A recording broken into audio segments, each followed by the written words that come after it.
Welcome to Life Through Stoicism. I'm truly glad you're here today, because what we're about to explore might just change how you see yourself and how others perceive you. Imagine unlocking a secret power that most people overlook, a kind of wisdom that doesn't come from knowing all the answers or spouting clever facts. What if I told you the real strength of truly intelligent men lies in knowing when to stay silent? Sometimes what you choose not to say reveals far more than any impressive quote ever could. I've spent years studying human behavior, both through the timeless lens of ancient Stoic wisdom and through countless cups of coffee, watching life's dramas unfold in real time. And here's the truth I've discovered. The wisest men I've encountered all share one remarkable trait. They don't waste words. They don't rush to fill every silence, and they never say anything that undermines their own credibility.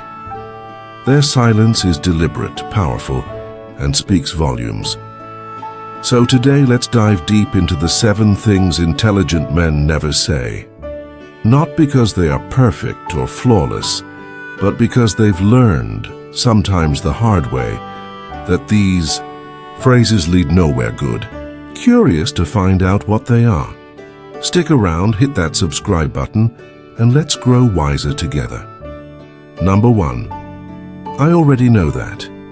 This phrase slips out more often than we care to admit. On the surface, it sounds harmless, even confident. But beneath that confidence lies something much less flattering, a closed mind. An intelligent man understands something crucial. The moment you convince yourself you already know everything, you slam the door on growth. I learned this lesson the hard way. Years ago, I was working with a mentor, a man who carried himself with the quiet confidence of someone who'd lived through enough battles to speak only when necessary.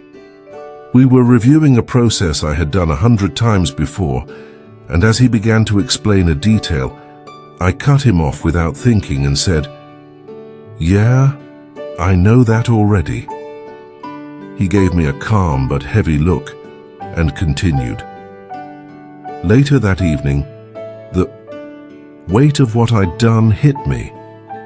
I hadn't just interrupted him. I had robbed myself of the chance to hear something he saw that I didn't. His years of experience had taught him lessons you won't find in manuals or training videos. Lessons I wasn't old enough to understand yet. When we say I already know that, what we're really saying is I have nothing left to learn. But that's not intelligence. That's arrogance cloaked in the disguise of competence. Stoic philosophy cuts right through this illusion. Marcus Aurelius warned us plainly, "You cannot learn anything when you think you already know everything." What he meant is simple but profound. Our ego, our desperate need to appear knowledgeable and protect the image we've built, can become the very thing that blocks our growth. It tricks us into believing we're standing on solid ground when, in reality, we're balancing precariously on pride. Intelligent men understand that true knowledge isn't a destination, it's a lifelong journey. Building on the lesson about humility and the importance of keeping an open mind that we just discussed, now let's dive deeper into some language habits that intelligent men avoid to maintain true wisdom. Number 2. That's impossible. Many of us might recognize this phrase as a natural reflex when facing new challenges. It sounds practical, even responsible. After all, who wants to waste time chasing pipe dreams, right? But think carefully. Is "that's impossible" really about the situation? Or is it just a mirror reflecting our own inner fears? I remember working with a man named Robert, a sharp, experienced leader who seemed to carry the weight of the entire company on his shoulders without ever showing strain. But here's an interesting thing. He often used the phrase, "that's impossible," almost automatically. Whenever a new idea came up, whether it was a proposal to enter a new market, streamline an outdated system, or approach a difficult client, he dismissed it with those two words. At first, it sounded very practical, cautious, and responsible. After all, who has time to waste on unrealistic goals? But over time, I realized something painful. Every time Robert said, "that's impossible," he wasn't really describing the situation. He was revealing his own limits, his own fears. Stoic. Philosophy has understood this for a long time.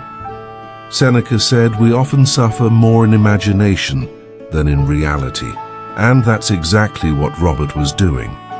He wasn't objectively analyzing the situation. He was projecting his fear of failure, fear of the unknown, fear of being wrong, and fear of falling short. It's a quiet fear that doesn't look like fear at all.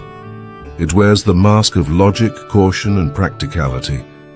But beneath it lies the very thing that keeps us small. The belief that if we can't see the whole path, we shouldn't take the first step. Stoicism cuts through this self-imposed paralysis by reminding us that the obstacle itself isn't the real problem.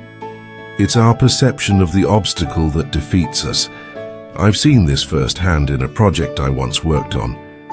Years after working with Robert, I faced a project with a tight budget, a shorter timeline than seemed reasonable, and an inexperienced team. Every logical part of me said it couldn't be done, but instead of saying, "that's impossible," I tried something different. I asked myself, what can I control today? What's the next small step I can take? That project turned out to be one of the most successful I've ever worked on, not because we performed miracles, but because we refused to be paralyzed by the scope of the challenge and stayed focused on one step at a time. Marcus Aurelius said, "You have power over your mind and not outside events." And that became the difference. When a man says that's impossible, he's declaring defeat before the fight even begins. Intelligent men know that what often feels impossible is simply unfamiliar.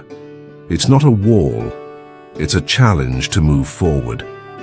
They understand that strength isn't built by winning every battle, but by showing up again and again, following the lesson on the power of discipline, perseverance, and courage that we discussed earlier. Now let's explore another attitude of an intelligent man when facing challenges. When the odds seem stacked against you, that is the essence of Stoic courage, not reckless optimism, but disciplined persistence. In life, we are often asked to do difficult things, and the moment we label them impossible, we close the door on ourselves. But the man who learns to take the next step, no matter how small, opens doors that no one else even sees. That is not just intelligence, it is wisdom forged through effort. Number 3, that's not my fault. One of the most damaging sentences a man can say is this. It sounds deceptively simple, and in many situations it can feel justified. When things go wrong at work, in relationships, or in life, we naturally want to defend ourselves and make it clear that the blame lies elsewhere. But the truth is, every time we push responsibility away, we also give up control over ourselves. Intelligent men understand this deeply. They know that responsibility isn't about blame, it's about influence. If you refuse to take responsibility, even for a small part of the problem, you surrender the chance to be part of the solution. I witnessed this many years ago when a friend of mine, Michael, lost a major client. He was quick to explain why it wasn't his fault. The client was difficult. The market was shifting. His team missed deadlines, all partly true. But while he was busy explaining why he wasn't to blame, the opportunity to learn from the experience and improve slipped away. He stayed stuck, repeating the same mistakes, convinced it was always someone else's problem to fix. What Michael didn't realize was that by refusing to claim any responsibility, he gave up the one thing that could have changed his outcome: control over himself. The Stoics believed we should focus on what is within our control and let go of the rest. Epictetus said, "It's not what happens to you that matters, but how you react to it." That is the key. When we say, "That's not my fault," we place the power to change the situation in someone else's hands. We wait for them to fix it, to make amends, to do better. But when we accept even a small piece of responsibility, we immediately reclaim control. We shift from being passive to active, from powerless to powerful. In my own life, I found that owning my part, no matter how small, opens doors I hadn't seen before. It might be as simple as admitting I didn't communicate clearly, or that I could have prepared better, even if others made bigger mistakes. That willingness to take responsibility shifts something inside. It builds trust, both with yourself and with those around you. It shows you are a man who doesn't wait to be rescued or vindicated, but who acts. Blame is easy. Responsibility is hard. But responsibility is also where strength lives. The Stoics remind us that we are not here to escape difficulty, but to rise above it. And rising begins with asking, what can I do differently next time? That is how intelligent men lead, not by finding fault, but by finding a way forward. Building on the lesson about humility and asking for help, let's now explore another important truth about true strength. Abraham Lincoln, during the darkest days of the Civil War, is often portrayed by history as a solitary figure, a stoic man burdened with the weight of a fractured nation on his shoulders. But what is often overlooked is how deeply Lincoln relied on others.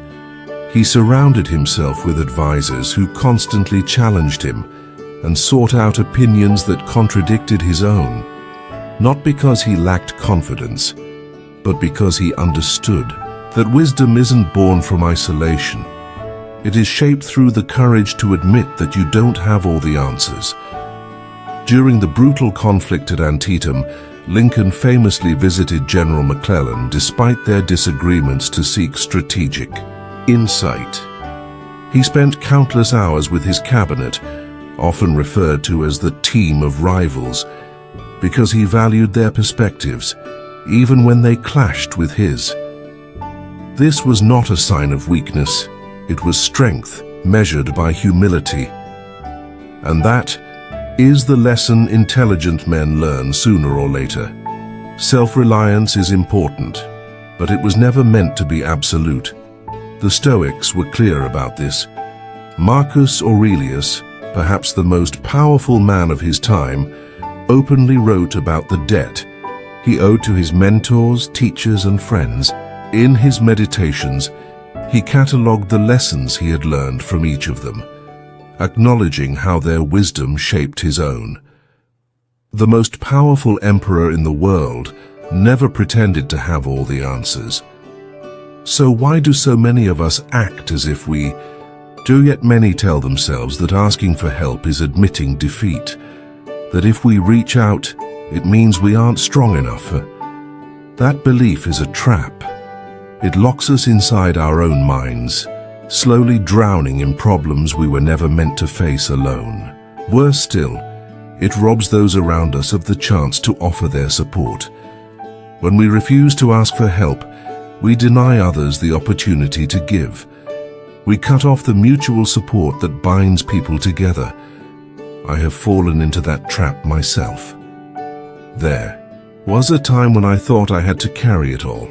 Work, family, the endless pressures of trying to live up to an image of strength. I believed that keeping it together meant keeping it to myself, but all it did was wear me down. The turning point came when I finally admitted to someone I trusted that I couldn't do it alone. What I found was not judgment, but understanding and support. That small moment of humility gave me the energy and clarity I had been missing for years. I realized that true strength isn't about how long you can stand alone. It's about knowing when to reach out a hand and when to take one. The Stoics teach us that we are part of a larger whole, made for cooperation and mutual aid. Epictetus reminds us that no man is an island, and when we pretend otherwise, we fight against the natural order of life itself. Strength is not diminished by asking for help, it is defined by it. Because asking for help requires courage and honesty, hallmarks of an intelligent, wise man who knows that carrying burdens alone isn't noble, it's unnecessary. So next time, you feel the urge to say, "I've got this, I don't need anyone." Pause for a moment. Ask yourself if that's true strength speaking or just pride in disguise. And remember Lincoln, who led with wisdom and humility, fully aware that even the strongest men need others to stand tall. Next, we move to lesson 5. I'm too old for that. This is one of the most damaging lies a man can tell himself. Wise men understand that this phrase is not just limiting, it quietly erodes our sense of purpose and leads to a silent surrender of the life still waiting to be lived. I once read about a man named Harry Bernstein, who began writing his first book at the age of 93, after a lifetime spent working as a magazine editor and raising a family. His book, The Invisible Wall, was a memoir of his childhood in a poor English town divided by religion and prejudice. The manuscript was rejected by several publishers, but finally got published when he was 96. The book went on to receive international acclaim, was translated into multiple languages, and touched the lives of people around the world. Harry wrote 3 more books after that. What struck me most was not just his success, but his courage. The courage to believe that life still had more to offer, that even in his 90s, he was not finished growing, learning, or contributing. And that courage is not exclusive to Harry. It's a choice we all face, sometimes daily. Do we listen to the voice that says we've missed our chance, or do we embrace the possibility that as long as we have breath, we have purpose?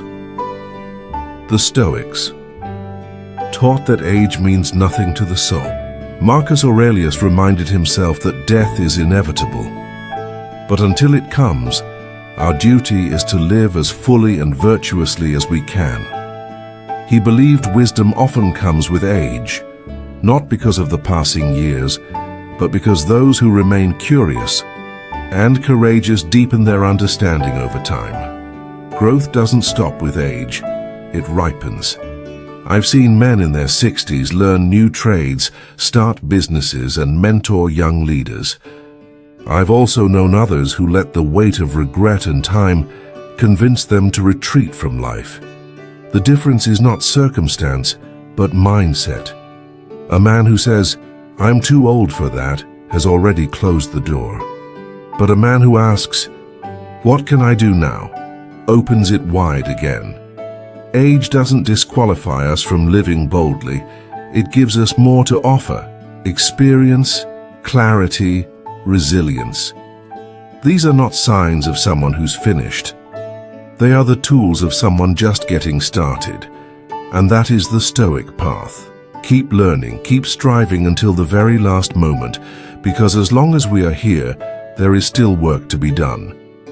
If what you just heard resonated with you, please like this video and subscribe so you don't miss more insightful perspectives. Next, let's explore another dangerous habit, the phrase, "I'll do it later." Few phrases are as seductive yet destructive as this. It sounds harmless, rational, even like a promise to ourselves that we'll get to it eventually. But the truth is, later becomes the graveyard where most of our best intentions quietly die. Wise men understand this, and many have learned the hard way that delaying what matters doesn't buy you time. It steals it.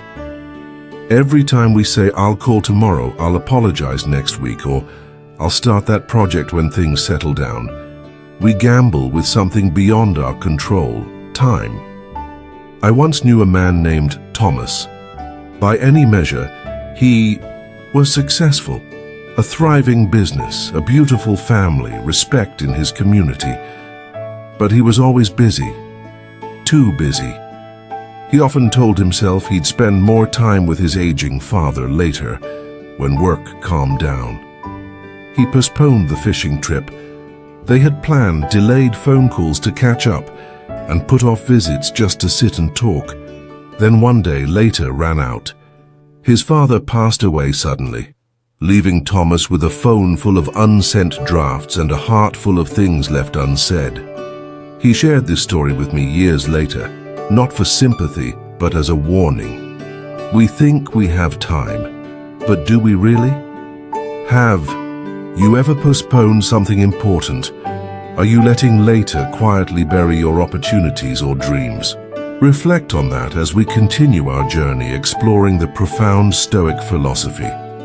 Continuing from the urgency to act and the importance of not delaying, let's delve deeper into a truth that the Stoic philosophers always reminded us. Life is fragile and waits for no one. Marcus Aurelius, the philosopher emperor, reminded himself daily of the brevity of his own life.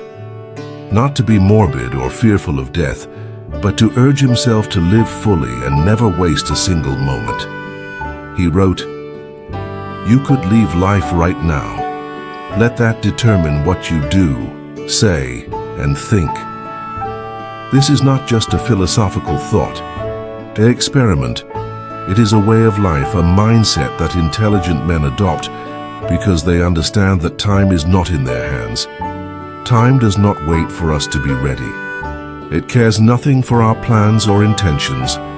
What we delay today may never get done tomorrow. That is why wise men act immediately. They make the phone call they have been putting off. They take the first difficult step toward healing a broken relationship. They begin the project that has been gathering dust in the corner of their mind, filled with doubt. Not because it is easy, but because they know waiting for the perfect moment is a dangerous gamble that rarely pays off. I have experienced this myself. There were conversations I postponed because I didn't want to face discomfort, letters I never wrote thinking there would be time.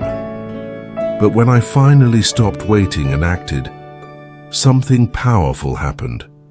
The weight lifted, clarity replaced regret, and I realized it is action, not intention, that builds a life worth remembering. The Stoics teach us to live now, fully and urgently. Later is an illusion that comforts us until it is too late. The man who acts today and refuses to leave important things undone lives without regret. And that is true wisdom, because opportunity doesn't knock twice. It quietly fades away while we are busy waiting for a better time. Now turning to another limiting belief that can hold a man back, the phrase, "That's just how I am." This is one of the most confining beliefs a man can hold. It sounds like a full stop at the end of a sentence, a definitive statement. But in reality, it signals a quiet surrender, a decision to stop growing. Intelligent men avoid this mindset because they understand a truth many overlook. We are not fixed beings trapped by old habits or past identities. Who we are is shaped by what we choose to do over and over again. The moment a man declares himself incapable of change, he isn't defining his nature. He is refusing responsibility for it. I have seen this happen too many times. A man loses his temper often, and when confronted, he shrugs and says, "That's just how I am." Another avoids meaningful connection because he fears vulnerability and tells himself, "That's just who I've always been." These are not statements of fact, they are excuses. Excuses that allow fear and inertia to masquerade as self-awareness. But deep down, they reveal resistance, the resistance to discomfort, to the difficult process of change, and to the reality that no man is ever finished becoming who he is meant to be. The Stoics faced this head-on. They taught that we are not prisoners of our temperament, past, or impulses. Epictetus said that it is not things themselves that disturb us, but our judgments about them. Likewise, it is not our nature that limits us, but the stories we tell ourselves about who we are. Change is uncomfortable. It requires honest self-examination and a willingness to let go of the familiar, even when that familiarity has become a source of pain. But the Stoics also believed that self-mastery is the highest calling, not because it is easy, but because it is necessary for a meaningful life. Growth demands honesty. It demands that we ask ourselves harder questions. Am I acting this way because it truly reflects who I am, or because it is easier than doing the work to change? Intelligent men choose the harder path. They recognize that wisdom is not a trophy to earn and display. Building on the story of growth and the will to change, let's delve deeper into the true commitment of an intelligent man, to become a better version of himself every single day. Not because he hates who he is now, but because he respects himself enough not to remain stagnant. The phrase, "that's just how I am," is really a way of closing the door on possibilities, shutting out the potential for growth. But the Stoics remind us that life itself is change, nature is change. To resist it is to deny the very essence of being alive. A man who understands this does not fear change. Instead, he welcomes it as an essential part of life. He sees himself as a work in progress, unfinished but continually evolving, and in that willingness lies true wisdom. If you've ever caught yourself saying one of the 7 phrases we discussed, don't worry. You're not alone. I've been there too, more times than I care to admit. But here's the good news. Intelligent men aren't those who never make mistakes. They're the ones who recognize their mistakes and choose to do better. And that's exactly the path we're on, becoming better one thoughtful choice at a time. So which phrase resonated with you the most today? Maybe it's time to leave behind "that's just how I am" from the past, or finally retire "I'll do it later" before later turns into never. Whatever it is, this is your invitation to take the next step. Because wisdom isn't about being perfect. It's about staying curious, staying humble, and always moving forward. If today's conversation sparked something within you, share this video with a friend who's walking the same path. And if you haven't yet hit that subscribe button, go ahead and click it now so you don't miss the next video. See you in the next one.